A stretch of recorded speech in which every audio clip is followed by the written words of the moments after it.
தையிட்டியில் கைதானவர்கள் பிணையில் விடுதலை. காணாமல் போன மீனவர்கள் விவகாரம் இந்தியாவின் உதவியை கேட்டுள்ளோம். சர்வதேச கடலில் தேடுவதற்கான அனுமதியும் வழங்கப்பட்டுள்ளது. அமைச்சர் சந்திரசேகர் தெரிவிப்பு. டெல்வின் சில்வாவின் கருத்து வடகிழக்கு தமிழர்களை அவமதிக்கும் செயல். மனோ கணேசன் விமர்சனம். இலங்கையின் கடன் நிலைத்தன்மை ஆபத்தான நிலையில். விடுதலை புலிகள் அமைப்பினராலும் முடியாமல் போனதை சமூக வலைதளங்கள் ஊடாக சாதிக்க முயற்சி. குற்றம் சாட்டும் தேரர். யாழில் திறக்கப்பட்ட வெசாக் வளையம். சுரேஷ் அளவின் தடுப்பு காவல் உத்தரவு நீடிக்கப்படுகிறது. வெளிவரும் தகவல்கள். சுரேஷ் அளவின் மனைவி ஜனாதிபதிக்கு எழுதியுள்ள உருக்கமான கடிதம்.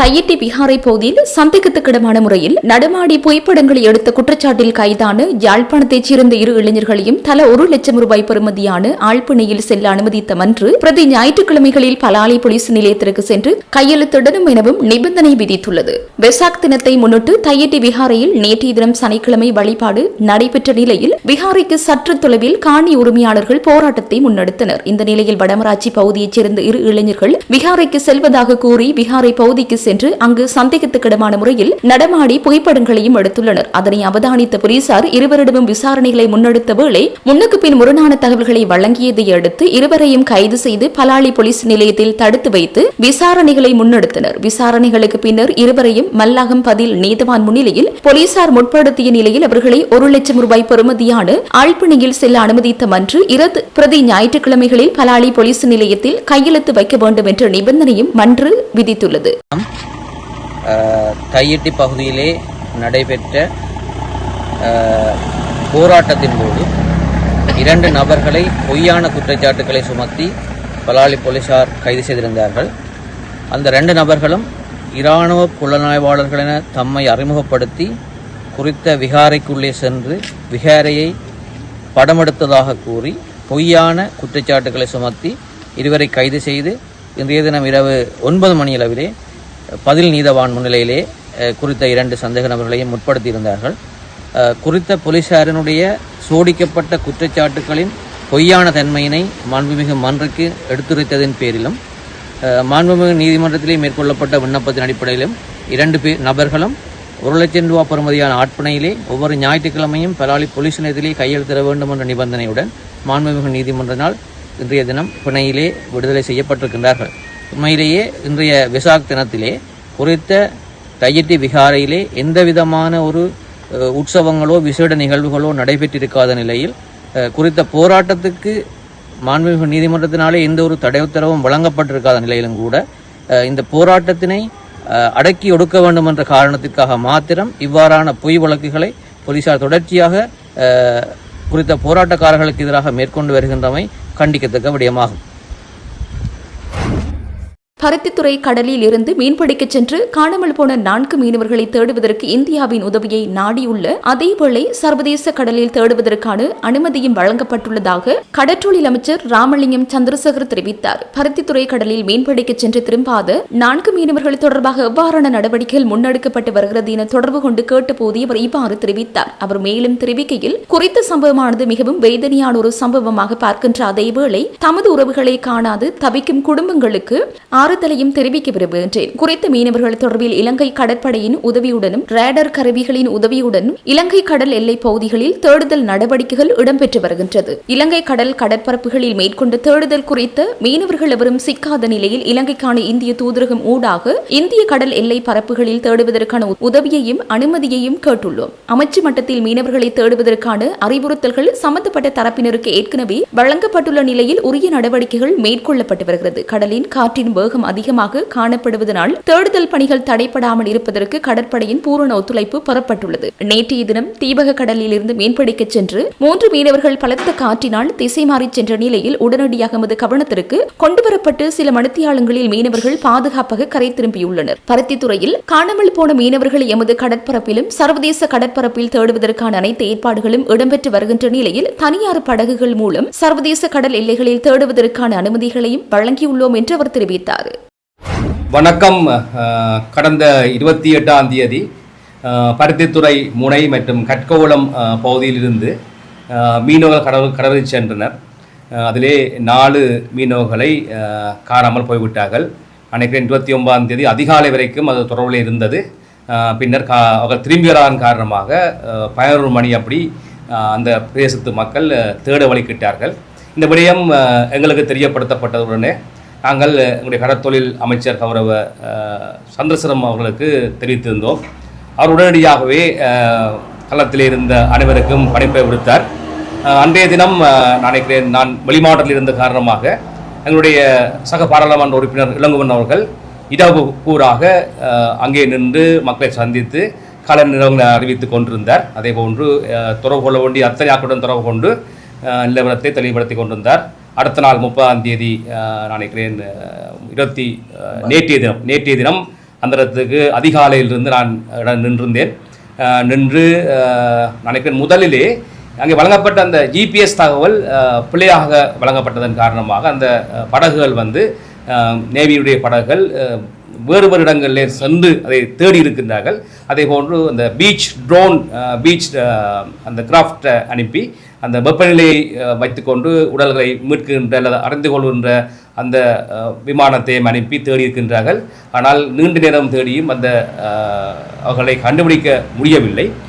நேற்றைய தினம் நாங்கள் நினைக்கிறேன் மக்கள் பலர் கூடியிருந்த பொழுது உடனடியாக கடற்படை கமாண்டர், அதே போன்று ஏர்போர்ஸுடைய கமாண்டர், அதே போன்று டிஎம்சி அனைத்து முகாமைத்துவ பணிப்பாளர், பாதுகாப்பு அமைச்சின் செயலாளர், அதே போன்று எங்களுடைய நீதிவளத்துறையை சேர்ந்தவர்கள், அதே போன்று அனைவருக்கும் அறியப்படுத்தப்பட்டு உடனுக்குடன் நாங்கள் தகவலை பரிமாற்றிக் கொண்டிருந்தோம். மீனவர்களை தேடுகின்ற பணியிலே மும்முரமாக இருந்தோம். நாங்கள் கொழும்பிலே மிக முக்கியமான வேலையில் இருப்பதால் அமைச்சரும் கொழும்பிலிருந்து பல வேலை திட்டங்களை முன்னெடுத்திருந்தார். நாளைக்கு நேற்றைய மத்தியானம் அளவிலே 2 படகுகள் அங்கே 30க்கும் மேற்பட்ட கலங்களில் அந்த மீனவர்கள் சென்று அவர்களை தேடிக்கொண்டிருந்தார்கள். எனவே உடனடியாக கடற்படை கமாண்டருக்கு அறிவித்து அவர்கள் அந்த மீனவர்களை சந்தித்து அவருடன் சேர்ந்து தேடியிருந்தார்கள். நேற்றைய தினம் பூராகம் தேடியிருந்து காணாமல் போனதை கண்டுபிடிக்க முடியவில்லை. பின்னர் நாங்கள் ஹெலிகாப்டர் ஒன்றை கேட்டிருந்தோம். ஏற்கனவே அந்த பீச் கிராஃப்ட் போய் தேடி அந்த மேப்பெல்லாம் அவர்கள் அனுப்பியிருந்தார்கள்.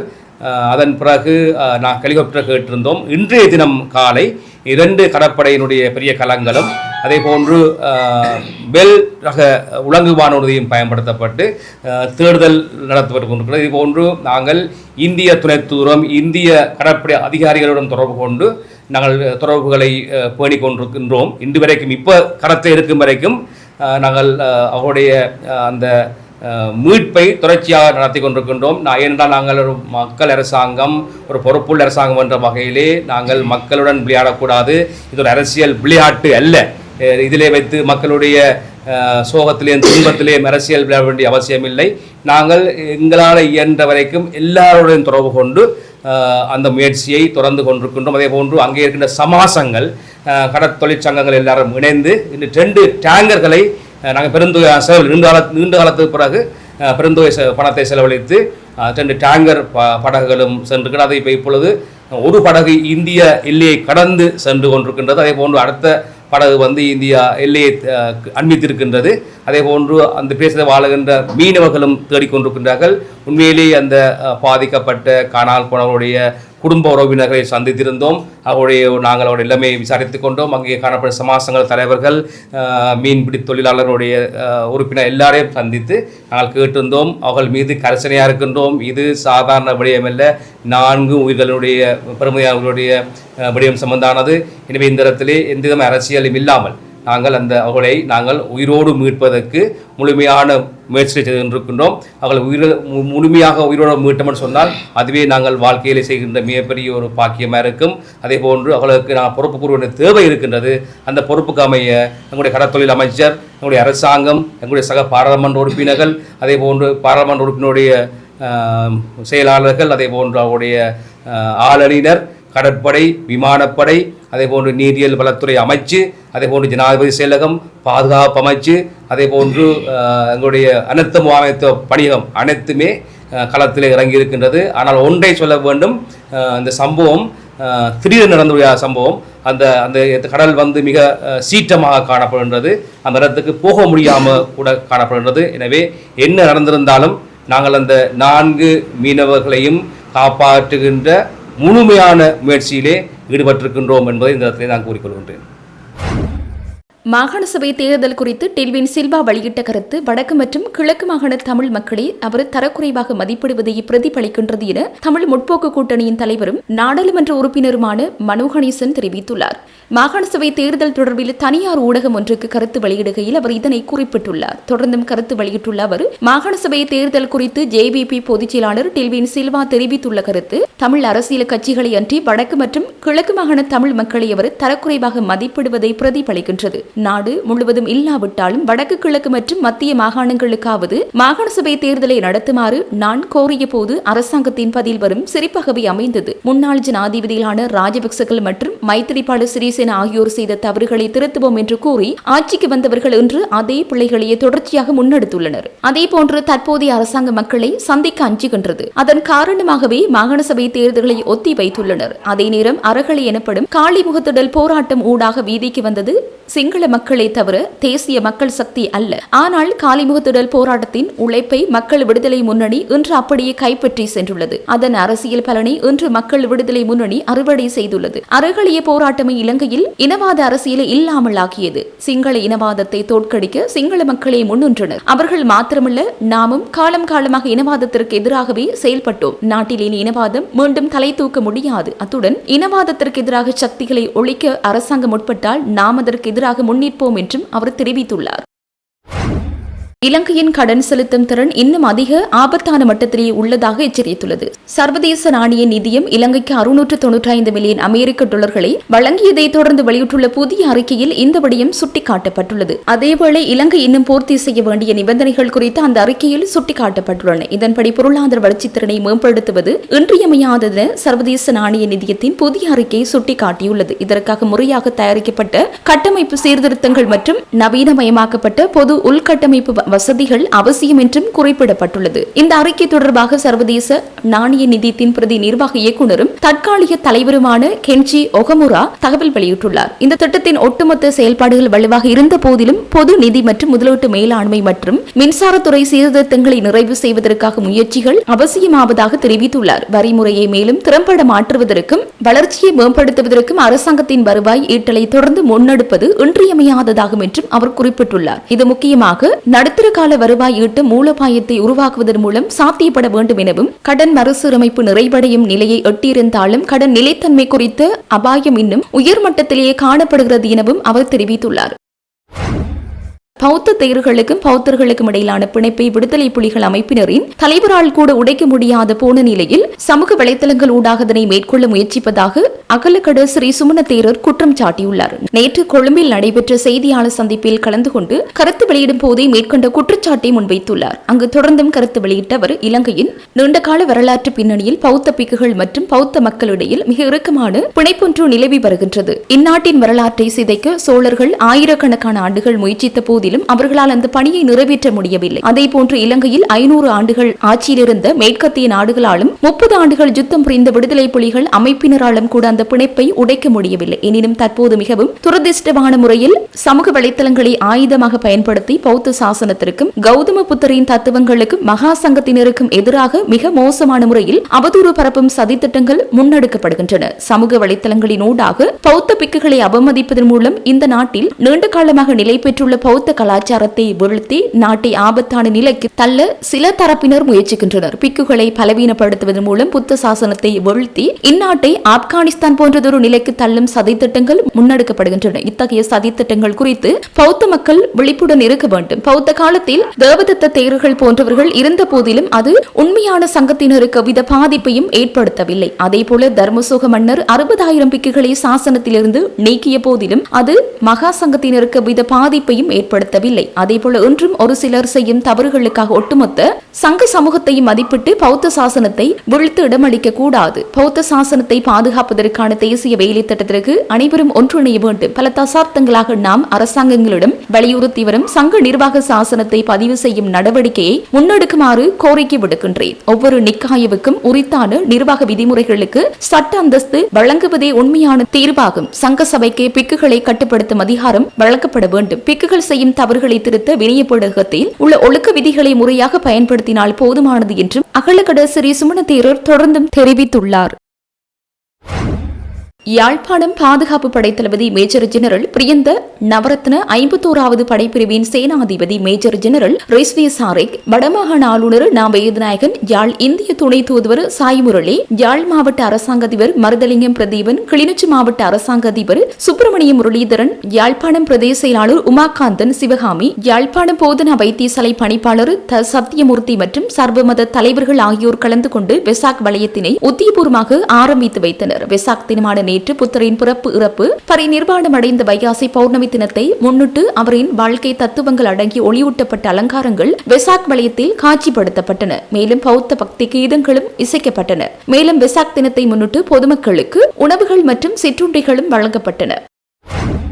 முன்னாள் பணிப்பாளர் ஓய்வு பெற்ற மேஜர் ஜெனரல் சுரேஷ் சாலேவின் தடுப்பு காவல் உத்தரவு நீடிக்கப்பட்டுள்ளதாக தகவல்கள் வெளியாகியுள்ளன. சுரேஷ் சாலேவின் தடுப்பு காவல் உத்தரவை மேலும் 90 நாட்களுக்கு நீடிக்கும் உத்தரவில் பாதுகாப்பு அமைச்சர் என்ற வகையில் ஜனாதிபதி அனுரகுமார திசனக்க கையெழுத்திட்டுள்ளார். 27 மே 2026 திகதியிடப்பட்ட MOD/LEG/PTA/21/2026 என்ற தடுப்பு காவல் உத்தரவை பிறப்பித்துள்ள ஜனாதிபதி 1979 ஆண்டின் 48ஆம் இலக்கத்திலான பயங்கரவாத தடுப்பு சட்டத்தின் பிரிவின்படி இந்த நடவடிக்கை எடுக்கப்பட்டுள்ளதாக தனது உத்தரவில் குறிப்பிட்டுள்ளார். 2019 உயிர்த்த ஞாயிறு தற்கொலை தாக்குதல் தாரியின் பிரதான சூத்திரதாரி என சட்டமாதிபரால் பெயரிடப்பட்டவரும் அரச புலனாய்வு சபையின் முன்னாள் தலைவருமான ஓய்வு பெற்ற மேஜர் ஜெனரல் துவான் சுரேஷ் சாலே கடந்த பிப்ரவரி 25ஆம் தேதி பாலியகொடையில் வைத்து கைது செய்யப்பட்டிருந்தார். ஏற்கனவே கிட்டத்தட்ட 80 நாட்களாக காவலில் வைக்கப்பட்டுள்ள நிலையில் அவரது தடுப்பு காவல் உத்தரவும் நீடிக்கப்பட்டுள்ளதுடன் குற்றப்புலனாய்வு திணைக்களத்தின் காவலில் அவரை தடுத்து வைக்குமாறு பாதுகாப்பு அமைச்சர் என்ற தகுதியில் ஜனாதிபதி அனுரகுமார திசநாயக்க உத்தரவிட்டுள்ளார். பயங்கரவாத நடவடிக்கைகள் குறித்து முன்கூட்டியே அறிந்திருந்த நிலையில் இனங்கள் மற்றும் மதங்களுக்கு இடையிலான நல்லிணக்கத்தை சீர்குலைக்க சதி செய்தல் மற்றும் பொது ஒழுங்கு மற்றும் தேசிய பாதுகாப்பிற்கு அச்சுறுத்தல் விளைவித்தல் ஆகிய குற்றச்சாட்டுகள் சுரேஷ் சாலே மீது சுமத்தப்பட்டுள்ளன. உயிர்த்த ஞாயிறு தாக்குதல் தொடர்பான பிரத்யேக வழக்கின் 3வது சந்தேக நபராக அவரை சட்டம் அதிபர் பெயரிட்டுள்ளார்.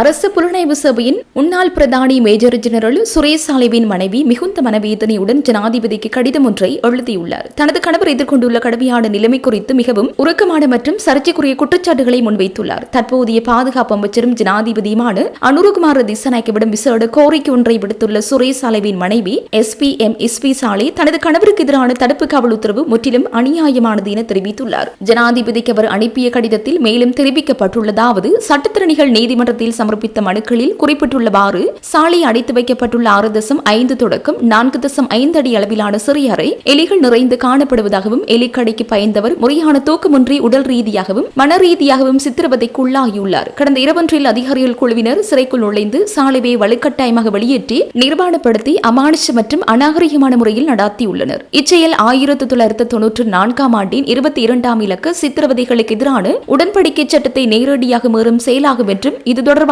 CCTV காட்சிகளை பாதுகாக்குமாறு சிரேஷ்ட பிரதி போலீஸ் அதிபரிடம் கோரிய போதிலும் இதுவரை எந்த பதிலும் கிடைக்கவில்லை என்றும் சுட்டிக்காட்டப்பட்டுள்ளது. மேலும் கொழும்பு கோட்டை நீதவான் நீதிமன்றத்தின் உத்தரவின் பேரில் சாலைவை சட்ட வைத்திய அதிகாரியிடம் முன்னிலைப்படுத்தவிருந்த நிலையில் மருத்துவ முடிவுகளில் செல்வாக்கு செலுத்தும் நோக்கில் குற்றப்புலனாய்வு திணைக்களத்தினர் அவரை முன்னிலைப்படுத்துவதை 10 நாட்களுக்கு மேலாக திட்டமிட்டு தாமதப்படுத்தியதாக மனைவி தரப்பில் குற்றம் சாட்டப்பட்டுள்ளது. முந்தைய விசாரணைகளின் குற்றவாளிகளை காப்பாற்றுவதற்காக தனது கணவரை பலிகாடாக்குவதாக கூறும் திருமதி சாலே இவ்விடயத்தில் உடனடியாக தலையிட்டு அவரை விளக்கமறியலில் வைக்க அல்லது விடுதலை செய்ய நடவடிக்கை எடுக்குமாறு ஜனாதிபதியிடம் வேண்டுகோள் விடுத்துள்ளார்.